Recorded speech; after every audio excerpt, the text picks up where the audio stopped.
έξω από τα σύνορα της Γερμανίας η ανταπόκριση αυτή τη στιγμή με το Μέγα Σάνελ.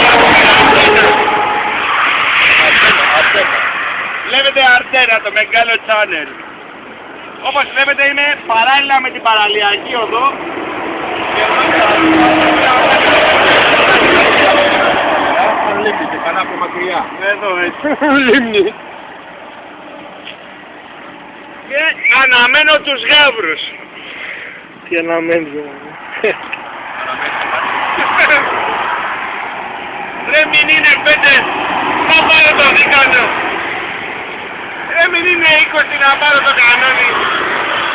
Ρε μην είναι καμιά 150 να πάρω το κουλό. Έλα μπες. Τι βάλε. Για πείτε μας.